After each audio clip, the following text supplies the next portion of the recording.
bisa mendeskripsikan, bisa menggambarkan bahwa kondisi kita hari ini adalah orang-orang yang sangat beruntung. Yang pertama adalah kita hari ini disebut sebagai orang yang menang. Ini sebahagian sudah pernah disampaikan di dalam khutbah Idul Fitri. Kenapa kita disebut orang-orang yang menang? Karena kita orang-orang yang telah mampu mengalahkan musuh, dan musuh yang paling berat menurut Rasulullah SAW adalah mengalahkan hawa nafsu. Hawa nafsu itu disebutkan di dalam Al-Quran adalah menyuruh manusia untuk berbuat jahat. Nafsu itu menyuruh manusia berbuat jahat. Bismillahirrahmanirrahim. Inna nafsa la ammaratun bisu illa ma rahima rabbi. Sesungguhnya nafsu itu menyuruh manusia berbuat jahat kecuali nafsu yang dirahmati oleh Tuhan. Ini dari cerita Nabi Yusuf.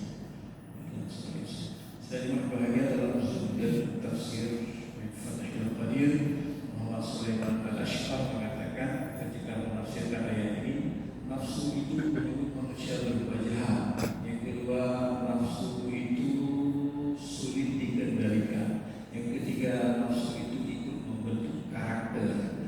Jadi katanya nafsu itu harus dikendalikan. Untuk apa dikendalikan? Agar dia tidak ditunggangi oleh syaitan. Ketika nafsu itu ditunggangi oleh syaitan, maka itulah manusia yang berbuat jahat. Jamaah yang bahagia, di dalam hadis Nabi SAW yang sering dibaca sampaikan bahwa bulan Ramadan kemarin kan sufidatis syaitan atau basul sidatis syaitan. Jadi syaitan diikat itu kalau menurut hadis-hadis yang lain, la jami'u syaitan, tidak semua syaitan itu diikat. Syaitan diikat kalau di antara yang dihukumkan dengan ayat Al-Quran disebut dengan syaitan marid. Yang diikat adalah syaitan marid.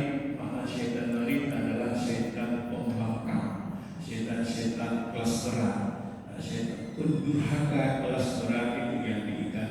Sementara menurut Ibnu Khuzaimah ketika menafsirkan sebuah hadis yang berhubungan dengan ini, bahwa syaitan yang bukan syaitan marid itu tidak diikat, biasa saja dilepaskan.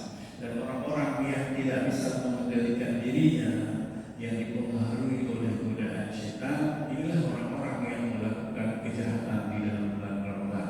Secara umum kejahatan itu secara signifikan itu menurun.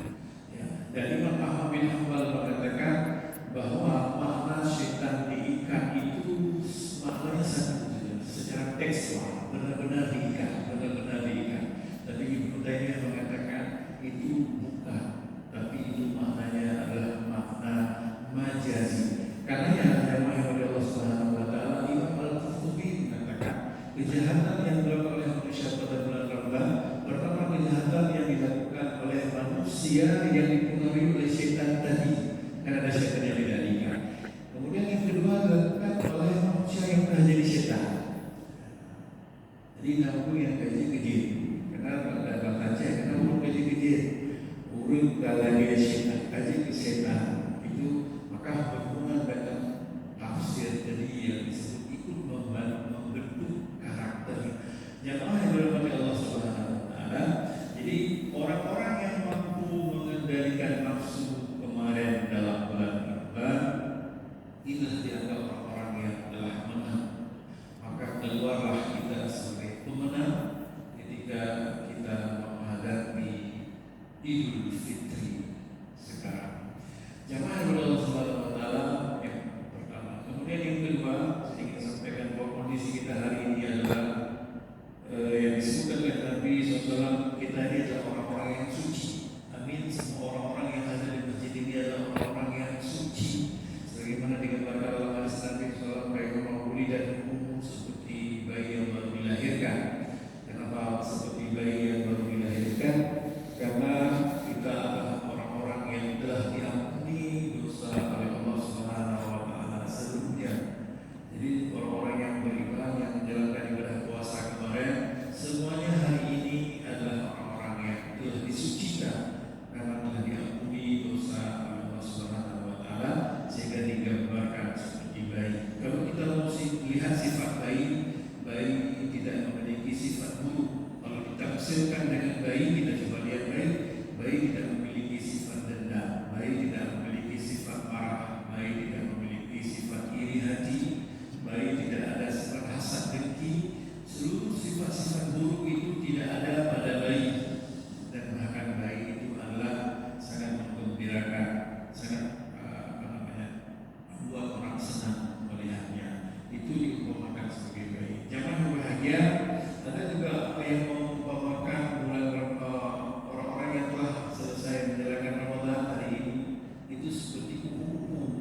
Ramadan itu berpuasa, kelompok itu berpuasa, dia tidak makan, tidak minum, tidak apa-apa. Ketika selesai proses kelompok, lalu dia barulah menjadi kupu-kupu. Jadi di antara binatang yang dalam puasa hanya kelompok dari ular yang akan berproses menjadi kupu-kupu. Dan kupu-kupu sangat menyenangkan. Kupu-kupu itu sangat menggembirakan, dan kupu-kupu itu menghisap saripati yang ada pada bunga, dan kupu-kupu itu tidak membuat bunga itu menjadi rusak. Selanjutnya kepada Allah Subhanahu Wa Taala, setelah perumpamaan yang diberikan kepada orang yang telah menyelesaikan ibadah puasa Ramadan. Lalu kalau kita coba analisa jamaah yang dimana Allah Subhanahu Wa Taala, kenapa dosa semua kita hari ini diampuni oleh Allah Subhanahu Wa Taala?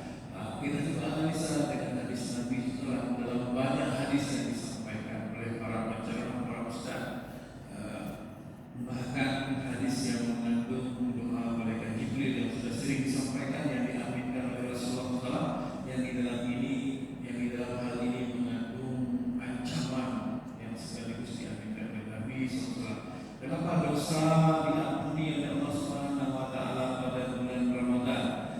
Bukankah Ramadan itu datang membawa peluang? Marilah kita lihat, walaupun mohon maaf mengulang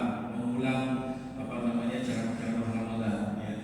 Kita coba kumpulkan saja. Kenapa dosa itu diampuni di dalam bulan Ramadan? Bukankah Ramadan itu membawa peluang? Peluang apa yang dibawa? Yang disebut oleh Nabi SAW, "Qadlukum syahrun azim." Jadi Ramadan syahrun azim, syahrun mubarak. Yang ketiga, syahrun fihi laylatul syahrun min alfi syahrin. Yang ketiga, yang keempat, ketika Ramadan datang yang kita sebut tadi, futihat abwabul jannah. Yang kelima, uliqat abwabun nar. Yang keenam, suffidatis syayatin atau wasulsilatis syayatin.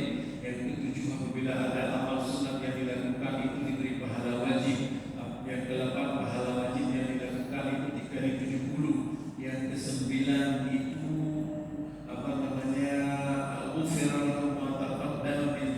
bagi yang siam dan bagi yang qiyam, dengan iman dan ihtisab. Kemudian yang lain-lain dan yang bahagia pasti banyak lagi, dan puncaknya disebutkan dalam sebuah hadis Nabi SAW, "Inna fil jannati baban yuqalu lahu rayyan yadkhuluhu as-sa'imun yawmal qiyamah."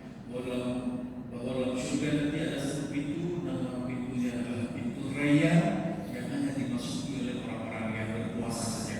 Jemaah yang berbahagia, ini maknanya adalah peluang yang kita sebut di dalam hadis Nabi, dalam berbagai macam hadis Nabi. Ini adalah peluang. Jadi Ramadan datang membawa peluang. Peluang apa? Ini peluang mengampuni dosa. Jadi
zaman yang betul. Karenanya insya Allah kita yang membantu guru maupun masyarakat Allah. Amin.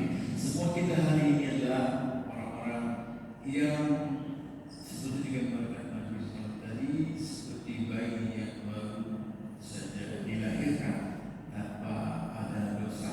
Maka maknanya lagi makna lama Israel juga mati dalam syurga. Mandu umat dalam syurga. Mandu umat dalam syurga. Illa man aba. Kecuali yang tidak mau. Ya baik. Mana yang tidak mau? Supaya baik. Supaya yang tidak mau. Seluruh umatku akan masuk syurga, kata Rasulullah. Kecuali orang yang tidak mau masuk. Memang tidak mau yang tidak mau syurga ya Rasulullah. Supaya tidak mau syurga ya.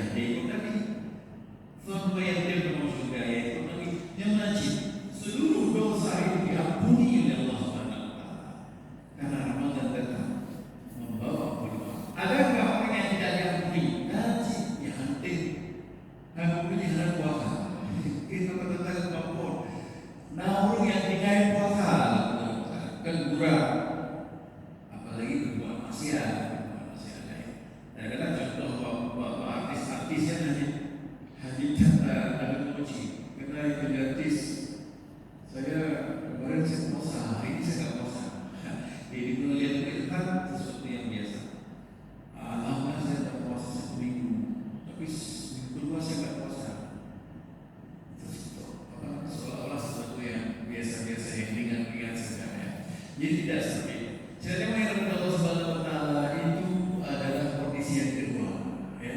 Kondisi kita yang kedua diampuni oleh Allah Subhanahu wa taala. Yang ketiga ya, hari ini kita semua yang hadir di sini adalah orang-orang takwa. Ya, saya mau ulang lagi di ceramah-ceramah saya tempat lain yang sempat Bapak Ibu dengar bahwa kenapa hari ini kita disebut semua orang takwa? Karena memang Allah Subhanahu wa taala menggunakan kata-kata taraji dalam Al-Qur'an. Apa kata-kata taraji? La'allakum tattaqun.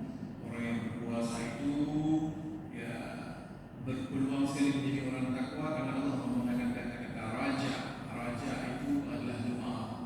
Doa itu adalah asa atau harapan. Jadi Ibnu Katsir mengatakan apabila la'allakum tattaqun, la'alla diucapkan oleh Allah Subhanahu wa taala maka artinya adalah pasti. Jadi tadi hadis itu maknanya mudah-mudahan menjadi orang takwa. Berpuasalah kamu dari dalam siang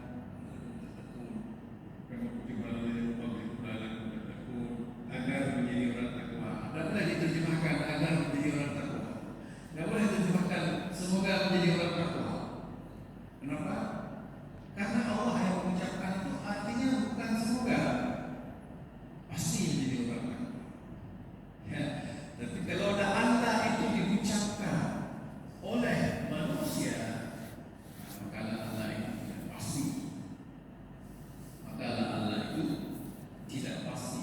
Saya sering memberikan contoh. Bujang kuliah bapak pernah berkenalan.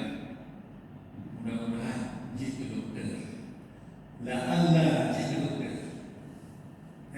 Ketika Allah diucapkan oleh orang, anak tidak jadi dokter. Kuliahlah di fakultas sains nuklir. Mudah-mudahan kamu nanti menjadi seorang sarjana ahli nuklir.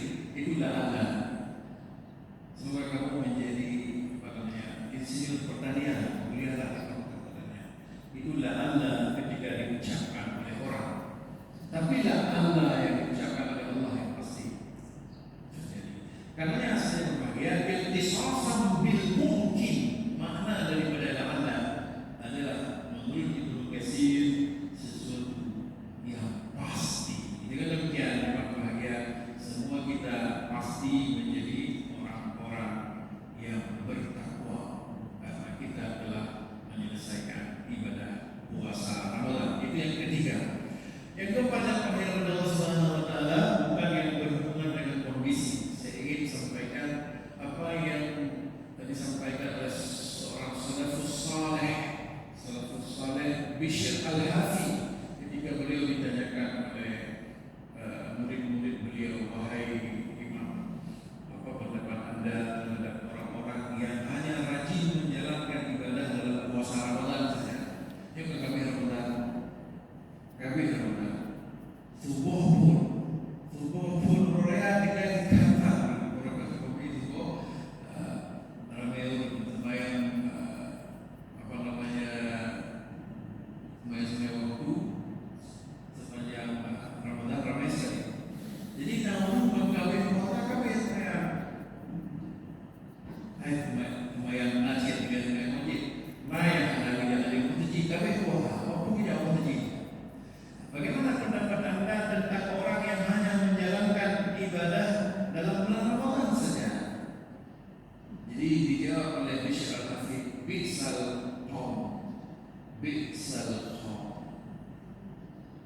la ya'rifuna lillahi haqqa fi syahri Ramadan. Nya urun bro, urunnya urun bro. Mereka urun berkongkong, ada berkongkongnya berkongkong bro. Maka dia hanya tahu hak Allah dalam bulan Ramadan saja. Masa dia hanya tahu hak Allah dalam bulan Ramadan saja? Padahal hak Allah ada di luar bulan Ramadan juga. Inna salih alladhi yata'abbad wa yajtahid fi sanati kullah. Sesungguhnya orang-orang soleh adalah orang-orang yang mengabdi, yang bersungguh-sungguh dalam beribadah kepada Allah Subhanahu wa taala sepanjang tahun. Jadi zaman bahagia karena istilahnya kalau menurut seorang salafus saleh ini, karena beda nih, urut salehnya karena beda yang ramai dalam bulan Ramadan dan ramai dalam luar bulan Ramadan biasa sama lebih kurang. Artinya apa? Kalau terjadi peningkatan di bulan Ramadan saja peningkatan yang wajar, bukan sesuatu yang beda sekali. Umpamanya lagi umumnya terjadi masyarakat begitu habis Ramadan kami lagi dewasa malam pun masjidnya malam kedua masjidnya malam pun masjid air malam kedua malam pun malam kedua bawa masjid kondisi sama. Ya kan? Jadi lagi peserta kehormatan. Mungkin pengalaman di kantor karena istilahnya peserta kehormatan pada pembuka-pembuka. Kalau dia ada acara-acara seremoni dan peserta kehormatan, jadinya peserta kehormatan juga tinggallah peserta yang mengikuti kegiatan. Jadi kita ini tidak seperti peserta kehormatan yang hanya beribadah pada bulan Ramadan saja. Orang-orang saleh umpamanya begini, zaman bahagia, mesti belum saleh biasa di rumah yang malam. Maka biasa bagi dunia orang berpuasa biasa makan rumah yang malam, main terawih. Urun saleh biasa tilawah Quran, ya kan? Urun orang yang baca Quran, maka dia cuma berpuasa. Bagi banyak biasa makan baca Quran lagi biasa. Urun saleh itu biasa dengan sedekahnya, maka mensedekah. Selain kepada Allah Subhanahu wa taala di luar bulan puasa yang bila bersedekah seperti bulan puasa dan mahalnya bersedekah sesuatu yang bukan asing bagi dia. Maka disebutkan tadi bahwa dalam ibadah kepada Allah Subhanahu wa taala itu sepanjang tahun. Sama dengan makna dari ayat Al-Qur'an yang mungkin pernah saya singgung, Bismillahirrahmanirrahim. Rabbaka hatta ya'tiyakal yaqin. Beribadahlah kepada Tuhanmu sampai datang kepadamu sesuatu yang yakin. Sesuatu yang yakin menurut ulama tafsir dan ulama hadis adalah kematian. Beribadahlah kepada Tuhanmu sampai mati. Karena itu Imam Hasan Al-Basri mengatakan tidak ada limit waktu orang dalam beribadah kepada Allah Subhanahu wa taala, ada batas. Hanya istilahnya kemenangan afro. Sepanjang waktu seumur hidup. Maka itu kasih ketika menafsirkan wa'budu rabbaka hatta ya'tiyakal yaqin, beliau mengatakan salatlah kamu sepanjang akalmu masih sehat. Beliau tidak mempermasalahkan dengan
lebih banyak daripada maksiat saja.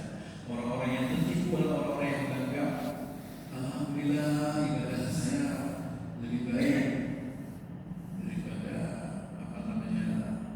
dosa saya. Itu orang yang tertipu. Tidak boleh kita merasa seperti itu. Siapa yang berdoa Allah Subhanahu wa taala padahal pada diri sendiri. Orang menilai diri sendiri seperti itu saja tidak boleh. Apalagi menilai orang lain. Nah, jadi jangan bahagia umpama jika tengok tak kalah belum anda belum semuanya. Dia merasa roh itu yang tadi aku tadi merasa roh lebih. Nah, umumnya hanya berpuja tidak boleh kita merasa. Kita mengajak dia yang dulu masjid. Jangan merasa kita lebih hebat daripada orang lain. Ya, ada hubungan itu. Yang hubungan apa? Ilmu. Orang yang menganggap ilmu lebih hebat daripada orang lain itu kesombongan. Nah, itu keangkuhan. Lagi yang menganggap anak hidup bodoh itu, ya, muwe anak mau cekok. Itu menganggap seperti sering kita dengar. Islam yang mau mendebat itu. Nah, karena orang punya Islam yang mau menjawab itu. Dibaca bukunya oleh dibaca kitabnya oleh orang tadi. Wajib jawab itu. Nah, itu kesombongan. Tidak boleh seperti itu. Jadi saya berharap Allah Subhanahu wa taala orang-orang yang tertipu adalah orang-orang yang menganggap amal salehnya lebih banyak daripada maksiat. Semoga bermanfaat. Ini mungkin tidak ada tanya jawab kan? Menemukan kajian mungkin tidak ada tanya jawab. Kita akhiri